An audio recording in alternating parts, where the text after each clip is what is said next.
Bien, seguimos con las nuevas dinámicas de estas conferencias. Vamos a comenzar leyendo el capítulo 11 y 12 de Segunda de Shemuel. Así que vamos a proceder a realizar la ronda donde enfatizaremos aportes de dicho capítulo. Antes de comenzar, vamos a recitar la bendición. Bendito eres tú, oh Creador, Rey del universo, Creador de los cielos y la tierra, que das entendimiento y sabiduría para guardar tu ley y entenderla de todo corazón. Bendito eres tú, Adonai, dador de la vida, la cual tu justicia es justicia eterna y tu Torah la misma verdad. Baruch Hashem Adonai Lolam, bendito sea el nombre de nuestro Señor por siempre. Amén, bi amén. Amén, bi amén. Amén, bi amén. Bien, primera ronda leeremos el capítulo 11 brindando aporte de la lectura, y la segunda ronda lo mismo con el capítulo número 12. Voy a leer aquí el capítulo 11, voy a cambiar de la traducción. Llegó la primavera, que era cuando los reyes salían a la guerra. Este año David envió a Joab y a los jefes de su ejército a pelear contra los amonitas, pero él se quedó en Jerusalén. Y Joab y todos sus hombres vencieron a los amonitas y conquistaron la ciudad de Raba. Una tarde, después de haber descansado un poco, David se levantó y comenzó a pasear por la azotea de su palacio. De pronto, vio que una mujer muy hermosa se estaba bañando. David mandó enseguida a uno de sus sirvientes a preguntar quién era ella. El sirviente volvió y le dijo que se llamaba Betsabé, hija de Eliam, y que estaba casada con un hitita llamado Urías. Entonces David mandó a traerla, y cuando se la llevaron, tuvo relaciones con ella. Luego ella regresó a su casa, pues apenas había tenido su periodo de menstruación y estaba cumpliendo con los ritos de purificación. Betsabé quedó embarazada, así que mandó a decirle a David que iba a tener un hijo suyo. Al oír esto, David le ordenó a Joab que le mandaran a Urías el hitita, pues quería hablar con él. Joab así lo hizo. Y cuando Urías llegó, David le preguntó cómo estaba Joab y el ejército y cómo iba la guerra. Luego le ordenó que fuera a descansar a su casa. En cuanto Urías salió del palacio, el rey le envió lo mejor de su comida y bebida. Pero Urías no fue a su casa, sino que se quedó a dormir a la entrada del palacio, junto con los demás soldados de la guardia personal del rey. Al día siguiente le informaron a David que Urías no había dormido en su casa. Entonces David lo mandó a llamar y le preguntó, ¿por qué no dormiste en tu casa? Y Urías le contestó, mal haría yo ir a mi casa a comer y beber y tener relaciones con mi esposa, mientras el cofre del pacto de Elohim y todo el ejército está en el campo de la batalla. Mal haría yo en dormir cómodamente en mi casa mientras Joab y sus soldados duermen al aire libre. Yo no puedo hacer cosas así. Entonces David le dijo a Urías, quédate aquí por lo menos esta noche y mañana volverás al campo de batalla. Enseguida le invitó a comer y beber hasta emborracharlo. David creía que así Urías iría a su casa, pero aunque Urías se quedó en Jerusalén hasta el día siguiente, tampoco esa noche durmió en su casa, sino que de nuevo se quedó con los soldados de la guardia personal del rey. Por la mañana, David escribió una carta y se la dio a Urías para que se la entregara a Joab. La carta decía, pon a Urías en el frente donde la batalla sea más dura y peligrosa. Luego déjalo solo para que lo maten. Joab así lo hizo. Cuando ya había rodeado con su ejército la ciudad de Raba, puso a Urías a pelear donde estaban los soldados enemigos más valientes. Cuando esos soldados salieron a pelear contra los hombres de Joab, mataron a algunos de los soldados de David, y entre ellos a Urías. Entonces Joab mandó un mensajero a darle la noticia a David y le dijo, cuando le cuentes al rey que algunos de sus hombres murieron en batalla, seguramente se enojará y te dirá, ¿por qué se acercaron tanto al muro de la ciudad? ¿No saben que desde la muralla lanzan flechas? Acuérdese de Abimelech, el hijo de Jeroboset. Tanto se acercó al muro durante la batalla en Tebes que una mujer le dejó caer una piedra de molino y lo mató. Si te dice eso, tú le responderás, también ha muerto Urías, el hitita que tan fielmente servía a su majestad. El mensajero se presentó ante David, y al darle la noticia, todo sucedió como Joab había dicho. Y entonces el mensajero le dijo, los enemigos nos estaban ganando y hasta salieron de la ciudad a pelear en el campo, pero lo hicimos retroceder hasta el portón de la ciudad. Desde el muro de la ciudad nos dispararon flechas y algunos de nuestros mejores hombres cayeron muertos. Entre ellos también murió Urías, el hitita, que tan fielmente servía a su majestad. David le contestó, dile a Joab que no se preocupe. En la guerra cualquiera puede morir. Tú anímalo y dile que siga atacando la ciudad hasta que la conquiste. Cuando la mujer de Urías supo que su esposo había muerto, se puso muy triste, pero luego de que ella guardó el luto acostumbrado, David mandó a llamarla y se acostó con ella. Tiempo después ya tuvo un hijo, sin embargo, Elohim no le gustó ni le agradó lo que David había hecho. Un poco fuerte, ¿no? Durante un año era el promedio donde salían y sometían a otros pueblos, ¿no? Pueblos que están alrededor de Israel para hacerlos tributarios. Bien, una de las cosas más importantes se repite aquí es la causa y efecto. Uno determina qué desea, si la bendición o la maldición. Entonces no importa si el Creador está de tu lado, si haces las cosas mal, te será pagado por lo que has hecho. Recordemos que a David le decían, haz lo que bien te parece en tu mano, pero al parecer se le fue de la mano, no matando, sino asesinando. Y esto es repulsivo delante de los ojos del Creador, y esto hay que pagarlo. La cosa es cómo se planificó para obtener lo que él quería. La verdad es que el hombre no es complaciente ni teniendo 10 mujeres. O sea, vemos que David la deseó cuando la vio, y vemos que todo lo que llega al alma entra por los ojos. David fue un ser humano como cualquier otro, defectos y virtudes. En este caso de este texto se le fue la mano bastante. Para el Creador no hay grandes ni chicos. Todos debemos de andar en la misma justicia. Así que David hace un plan para quedarse con la mujer de otro. Y aunque el texto se explica por sí solo, recordemos que David tenía varias mujeres en su poder, como para fijarse en otra y encima casada. Claro, esto fue muy mal visto para el Creador y no le agradó. Hay personas que me han preguntado si nosotros podemos tener más de una mujer, y yo les respondo, ¿cuántas mujeres tú crees que tú puedas mantener? Cuando se dan cuenta que no pueden darme la respuesta, es mejor estar con una y amarla. En un tiempo pasado pasaron situaciones que no era por el capricho de estar con mujeres, pero en los tiempos de los reyes lo hacían para agrandar su linaje real, sus placeres y entre otras cosas. Dice el mismo rey Shalomo, Cogelet 9:9, goza de la vida con la mujer que amas todos los días que has de vivir en este lago de vanidades que te son dados todos los días debajo del sol, porque esta es tu parte en la vida, en la de tu trabajo, en la que trabajas debajo del sol. Mishlei 18:22, el que halló esposa halló el bien y alcanzó la benevolencia del Creador. Entonces, con más razón debemos de comprender que la mayor felicidad no está en la cantidad, sino en la calidad de una, la cual equivale por muchas.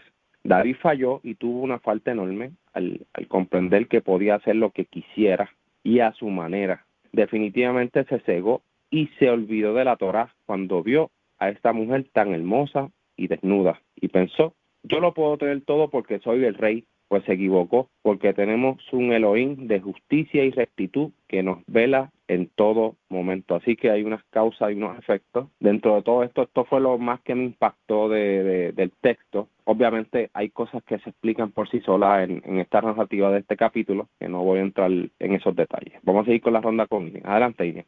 Shalom, gracias. Como bien dice, vemos que a pesar de que David era el rey, eso no le daba a él ni derecho ni permiso para invalidar la ley. Al contrario, él tenía que dar el ejemplo. Él tenía la ley en su mano, porque una copia de la ley tenía que tenerle el rey, o sea que él muy bien la conocía. Pero a pesar de ello, decidió dejarse llevar por los deseos de la carne y primero que codició lo ajeno, que ese es uno de los mandamientos que, ¿verdad?, que están escritos en las 10 palabras. Y lo otro es que se acostó con la mujer ajena, porque aún sabiendo que era ajena, antes de acostarse con ella, preguntó quién era y no le importó que era casada y se acostó con ella. Así que son dos cosas ahí que fuertes que al Creador le desagradan por completo, y el hecho de que él haya sido el rey no significaba que eso le iba a dar el privilegio o el permiso de hacer lo que le diera la gana. Vemos que eventualmente pues de esa relación hay un fruto. Vemos que primordialmente, por lo que se lee, se puede deducir que el plan de David no era deshacerse de Urías. Parece que en un principio la idea era de que Urías regresara de la guerra, porque lo mandó a buscar, lo quiso conocer, y al ver que era un hombre leal y devoto, quiso hacer que Urías regresara a su casa y se acostara con su mujer. ¿Con qué motivo? Bueno, pudiera ser que ella en ese momento todavía no se le notara el embarazo y que se llegara a su mujer, a su esposa, y pues eventualmente ella lo engañara diciendo que el hijo era de él, de Urías, porque eso es lo que se ve. O sea, se ve que hay dos primeros intentos de David de que Urías regresara a su casa y se acostara con su mujer. Hay un detalle que también menciona esta lectura que me estuvo bien curioso, es que habla de ve a tu casa que te laven los pies. O sea, parece que ese es un ritual, el que la esposa le lavase los pies al marido para antes de acostarse con ella. Así que aquí vemos también como un tipo de ritual o tradición ¿verdad? Que es se relaciona ¿verdad? con lo que es las relaciones sexuales. Vemos que también Joab en cierta parte fue cómplice de David también, por el hecho de pues seguirla. Sabemos que Joab lo que estaba haciendo era siguiendo órdenes del capitán, o sea, del rey, pero nunca preguntó el por qué, nunca se vio una preocupación de por qué estás tomando esta decisión. ¿Acaso no sabes que esto es algo peligroso, que puede poner en riesgo a los hombres, ¿verdad? Del ejército? Pero vemos que Joab no hay una preocupación, sino que simplemente sigue órdenes y ya, sin preguntar, sin tratar de cambiar la perspectiva de David en cuanto a la táctica ¿verdad? de guerra. Es algo que se pudiera decir que Joab también pudiera haber sabido del plan de David, y si no lo sabía, pues fue como que no le importó, dijo, okay, eso se va a hacer, pues eso se va a hacer, y ya, sin entrar en debate con David de por qué estaba tomando esas decisiones, porque si Joab era un capitán del ejército del pueblo de Israel, del rey David, él tenía que saber que ese mandato de David, esa táctica para atacar iba a ser peligrosa, y eventualmente pues sí, porque perdieron hombres, y es David el que entonces vuelve y manda a decir, no te desanimes, que no se desanimen y vuelvan y hagan, y le da como que otras instrucciones para que vuelvan a atacar, y eventualmente pues tienen una victoria. Pero que es bien interesante, ¿verdad? Esto cómo se habla de, ¿verdad? También de este ataque. Otra cosa bien interesante también es que habla de que una vez al año, o sea, no podemos decir si es que eso era siempre, pero parece que era una costumbre que en esa época del año, en la primavera, era que se levantaban los pueblos a enfrentarse ¿verdad? A la guerra. Parece que era el mejor tiempo ¿verdad? Para esto, y es bien interesante, ¿verdad?, que lo mencionen aquí. Y pues en tiempo de guerra, pues parece que esto era consecutivo. Todos los años, en esa misma temporada, se levantaban los pueblos para pelear. Y nada, eso es lo que ¿verdad?, que quería mencionar sobre esta lectura. Gracias. Gracias, Ilian, gracias por el aporte. Definitivamente pasan una serie de cosas que uno se queda como que, okay, ¿qué pasó aquí? ¿Qué le pasó a David? Y yo creo que nosotros debemos, obviamente somos humanos, pero debemos de estar más enfocados en la misericordia del Creador cuando obedecemos su ley. Y yo creo que David, en un principio, como no lo tenía todo, estaba en el proceso de recuperar prácticamente muchas cosas para su reinado. Era como que más devoto. En esta se veía más tranquilo, más ocioso, o sea, tenía tiempo de ocio, Se dice que se levantó, caminó por su palacio, en el tejado, y ahí fue donde la ve. Y como se ve como realizado ya, a la misma vez vemos que su capitán, Joab, y su ejército son los que están conquistando estos pueblos, ¿no? Eso lo vamos a leer ahora. Y lo vemos él como que tranquilo, ¿entiendes? Y como que ya lo tiene todo. Entonces parece que se le olvida quién lo puso ahí y quién le ha dado todo eso. Por eso que en este capítulo que vamos a leer ahora, vamos a entrar en estos detalles que son bien importantes para poder seguir comprendiendo esto de la bendición y la maldición. Tú escoges. ¿Alguien más, algún aporte adicional sobre esta lectura? Sí, yo quiero decir algo, Daniel. ¿Me escucha? Adelante, Rillo. Sí, fíjate, ahí David violó un mandato que dice, uno de los dichos sagrados, de los 10 dichos sagrados, que dice, no codiciarás a la mujer de tu prójimo. Entonces, yo veo que él, por ejemplo, también tomó la mujer de Nabal, pero Nabal era un hombre malo, hambriento, muy tacaño. Y Abigail era una mujer dócil y muy comprendida y entendía mucho las cosas. Y ella sabía quién era David.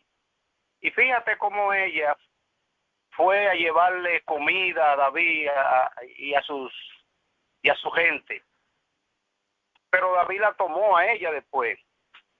Entonces, por ese hecho, a David Jehová no lo castigó.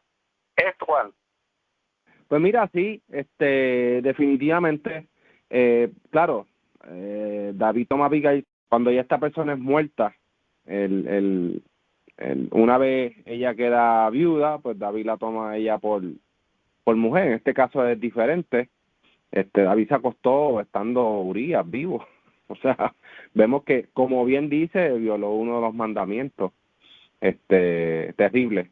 Así que definitivamente para el creador no hay grandes ni chicos, todos somos lo mismo para el creador. O sea, esto es obediencia, y si haces las cosas mal, eso es lo que dice la ley. La ley te castiga, la ley te condena cuando tú haces algún pecado de esto, de los que el creador menciona, de que su pueblo, que un pueblo elegido, un pueblo que conoce la Torá, un pueblo que conoce la ley, conoce del creador, ¿sabes? Y se ponga a hacer estas cosas, pues ya sabemos la consecuencia de si nos ponemos a hacer estas acciones. Gracias, Emilio, por el aporte. Voy a leer ahora el capítulo 12. Dice, entonces Elohim envió al profeta Natán para que le dijera a David este mensaje. En cierta ciudad habían 2 hombres, uno de ellos era rico y el otro pobre. El rico tenía muchas ovejas y muchas vacas. En cambio, el pobre solo tenía una ovejita. La había comprado y él mismo la había criado y cuidado como si fuera su propia hija. Tanto quería ese hombre a la ovejita que hasta le daba de comer de su mismo plato y la dejaba recostarse y dormir en su pecho. Y así la ovejita fue creciendo junto con los hijos de ese hombre. Un día llegó un visitante a la casa de rico y el rico lo invitó a comer, pero como no quería matar ninguna de sus ovejas ni de sus vacas, le quitó al pobre su ovejita y la mató para darle de comer a su visitante. Al oír esto, David se enojó muchísimo contra el hombre rico y le dijo a Natán, ¿pero cómo pudo haber hecho eso? Ese hombre no tiene sentimiento. Te juro por el creador que ahora tendrá que pagarle al pobre 4 veces más de lo que vale la ovejita y además merece la muerte. Entonces Natán le dijo, pues ese eres tú, David, ese hombre eres tú. Y ahora el Elohim de Israel quiere que oigas esto. Yo te hice rey de todo mi pueblo. Yo te cuidé para que Shaul no te matara. Hasta te di su palacio y sus mujeres, y aún te habría dado mucho más si tú así lo hubieras querido. Pero ¿por qué te burlaste de mí, que soy yo tu Elohim? ¿Por qué hiciste lo que yo prohíbo? En realidad no fueron los amonitas quienes mataron a Urías, lo mataste tú, y lo hiciste para quedarte con su mujer. Pero ahora, por haberte burlado de mí, y por haberle quitado a Urías su mujer, siempre habrá en tu familia muertes violentas. Tus propios hijos te harán sufrir mucho. Si a escondidas tuviste relaciones sexuales con la mujer de otro, yo haré que otros tomen a tus mujeres y se acuesten con ellas delante de todo el mundo, a la vista del sol. David le dijo a Natán, reconozco que he pecado contra Elohim y que he hecho lo que a él no le agrada. Natán le contestó, por eso mismo Elohim te ha perdonado y no vas a morir. Pero por haberte burlado de él, no vivirá el hijo que tuviste con Betsabé. Después de decir esto, Natán se fue a su casa. En efecto, Elohim hizo que el niño se enfermara gravemente. David no comía nada y se pasaba toda la noche tirado en el suelo, rogándole al Creador que curara al niño. Sus consejeros le pedían que se levantara del suelo y comiera, pero David se negaba a hacerlo. Al séptimo día el niño murió. Los consejeros no se atrevieron a decirle nada a David, porque pensaban, si cuando el niño aún vivía le pedíamos que comiera y no nos hacía caso, ahora que el niño ya murió, es capaz de hacer una tontería. Pero David se dio cuenta de que sus consejeros le ocultaban algo y comprendió que su hijo ya había muerto. Entonces dijo, ya murió el niño, ¿verdad? Y los consejeros le contestaron, sí, ya murió. De inmediato David se levantó del suelo, se bañó, se perfumó y se cambió de ropa. Luego fue a adorar al Creador a la carpa donde estaba el cofre del pacto, y cuando regresó a su casa pidió que le sirvieran de comer y comió. Sus consejeros le preguntaron, ¿por qué hace esto, su majestad? Cuando el niño aún vivía, usted no comía y lloraba mucho por él, y ahora que ha muerto, usted se levanta y se pone a comer. David le contestó, mientras el niño aún vivía, yo no comía y lloraba porque creía que el Creador me tendría compasión y sanaría a mi hijo. Pero ahora que ya es muerto, ¿qué gano yo con no comer? No puedo devolverle la vida ni hacer que vuelva a estar conmigo. Más bien algún día yo moriré e iré a reunirme con él. David fue a consolar a Betsabé y tuvo relaciones sexuales con ella. Con el tiempo ya tuvo un hijo y David le puso por nombre Shalomo. Fue tanto el amor del Creador por el niño que envió al profeta Natán para que le dijera, en mi honor este niño se llamará Jedilla, que significa amado del Creador. Mientras tanto, Joab había seguido atacando la ciudad de Raba, pues allí vivía el rey de los amonitas. Cuando ya estaba por conquistarla, mandó a decirle a David, después de muchos días de atacar a Raba, no he permitido que sus habitantes tengan paso a sus depósitos de agua. Ya estamos por entrar a la ciudad, así que reúna a su majestad a todo su ejército y venga a tomar la ciudad. De lo contrario, yo tendré que tomarla y le pondrán mi nombre. Entonces David reunió todo su ejército y atacó y conquistó la ciudad de Raba. David le quitó al rey la corona, la cual era de oro, pesaba 33 kilos y tenía una piedra preciosa. David le quitó a la corona esa piedra preciosa y la puso en su propia corona y se llevó además gran parte de las riquezas de la ciudad. Y la gente que vivía en la ciudad la sacó de allí y la condenó a trabajos forzados. La obligó a usar sierras, picos y hachas de hierro. También lo obligó a hacer ladrillos como lo había hecho con todas las ciudades amonitas que habían conquistado. Después de eso, David y su ejército regresaron a Jerusalén. Bastante buena esta lectura de esta segunda ronda, capítulo 12. Varios puntos de interés. Las palabras de Natán a David. David, enfurecido por la injusticia de lo que le cuenta Natán, y menciona que tal hombre es digno de muerte. Al final resulta que el profeta le dice, ese hombre eres tú. O sea, el Creador te dio mucho y menospreciaste la palabra. El Creador la tuvo en poco haciendo lo malo. Entonces vemos que el profeta le dice, no se apartará cuchillo de tu casa perpetuamente, por cuanto menospreciaste y tomaste a la mujer de Urías para que fuese tu mujer. David cayó en 3 mandamientos graves. Dice Shemot 24, 14 al 15. No asesinarás, no cometerás adulterio y no codiciarás la mujer de tu prójimo. Entonces David cayó en 3 delitos graves de la ley del Creador, ¿no? Entonces vemos que le viene a David una sentencia por eso, aunque ya el fruto de ese producto redime a David de su muerte y muere.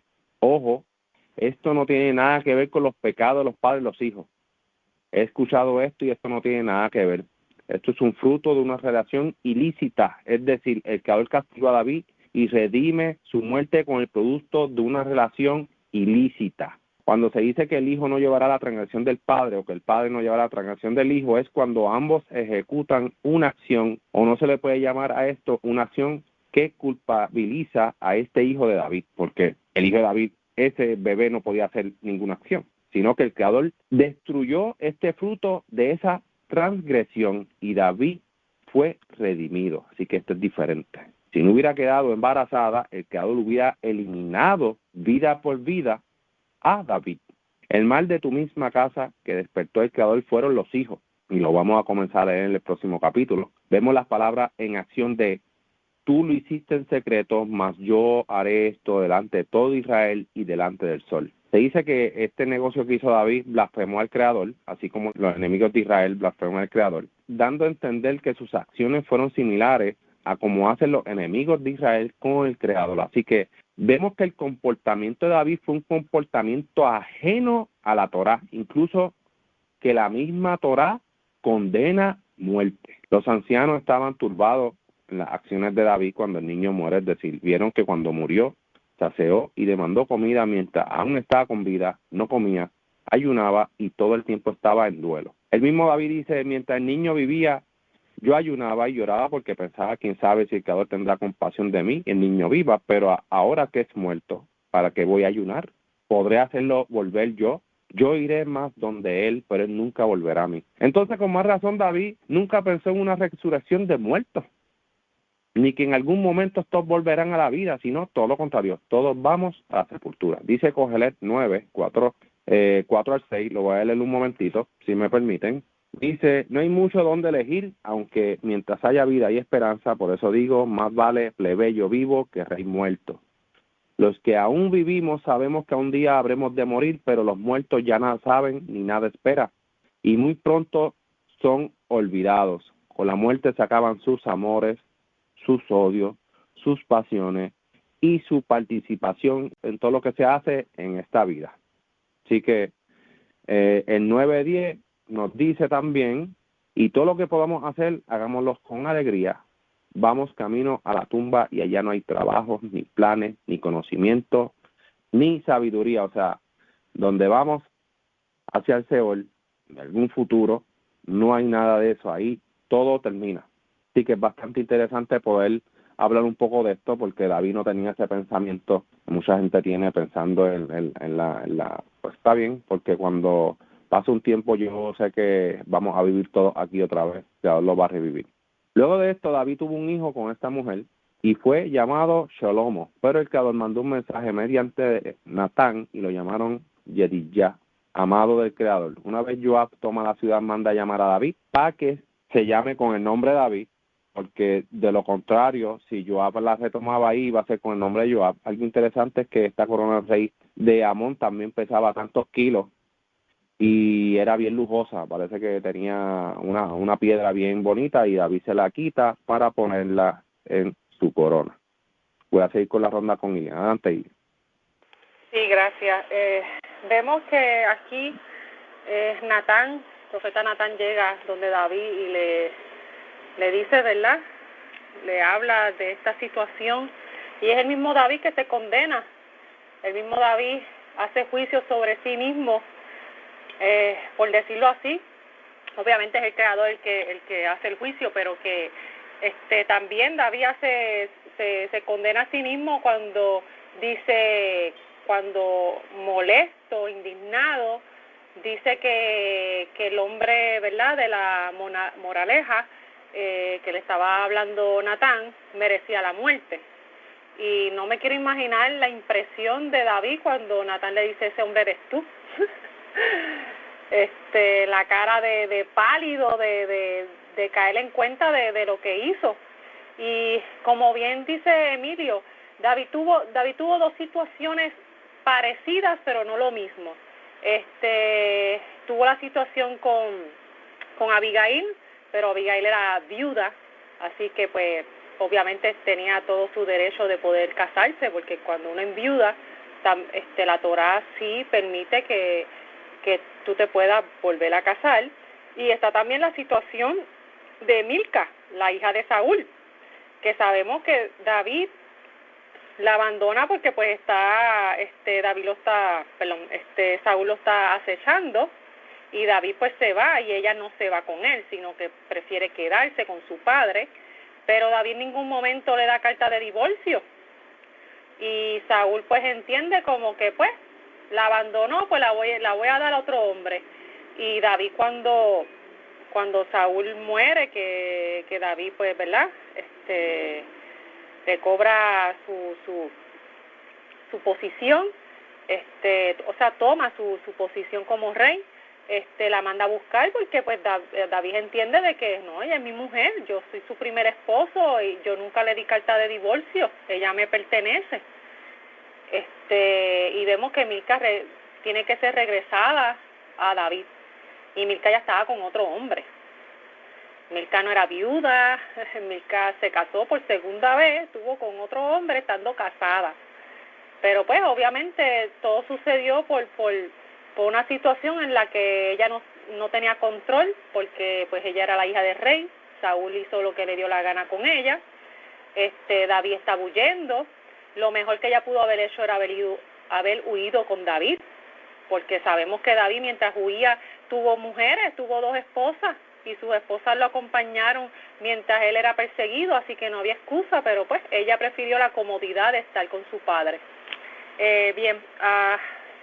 Siguiendo, ¿verdad?, con la lectura, es bien interesante ver que la profecía de Natán sobre el castigo de lo que va a ocurrir con David es algo que más adelante lo vamos a leer, que hasta sus propios hijos lo despojan, toman sus cosas, sus mujeres, etcétera. Y es bien interesante porque hay un salmo de David, una súplica, el Salmo 22, donde vemos las palabras de sufrimiento de David cuando está pasando por, ¿verdad?, está viviendo esto que Natán le predijo. David en vida sufre ¿verdad?, esta maldición que el Creador le envía, este castigo por haber hecho lo malo ante los ojos del Creador. Y vemos que dice en el 22:18, dividieron entre sí mis vestiduras, por mi túnica echaron suerte. O sea, este salmo completo es un reflejo de todo el sufrimiento que David estaba pasando por la consecuencia de esto que hizo aquí, de haber tomado la mujer ajena y haber mandado a matar indirectamente al esposo de esta mujer, a Urías. Y es bien interesante porque este salmo es un salmo que mucha gente lo interpreta de una manera errónea y le da al salmo una profecía que no es, porque los salmos primero que los salmos no son proféticos, y aquí si nos ponemos a estudiar y a entender bien, este salmo es una súplica de David al Creador por todo lo que él estaba pasando a causa de su comportamiento, de lo que hizo. O sea, esos fueron actos y consecuencias. Y las consecuencias las vemos que David las sufre en vida. Vemos como sus enemigos, sus hijos también que se levantaron en contra de él, toman a sus mujeres, toman sus abrigos, toman su pertenencia, lo persiguen como si fuera un perro. O sea, evidentemente este salmo completo se está hablando y reflejando esto que Natán le habló a David en este preciso momento de lo que le iba a ocurrir. Y quería mencionarlo porque pues sé que mucha gente interpreta este salmo de una manera que no es. Otra cosa que quería mencionar es que eventualmente pues se le da la victoria igualmente, ¿verdad?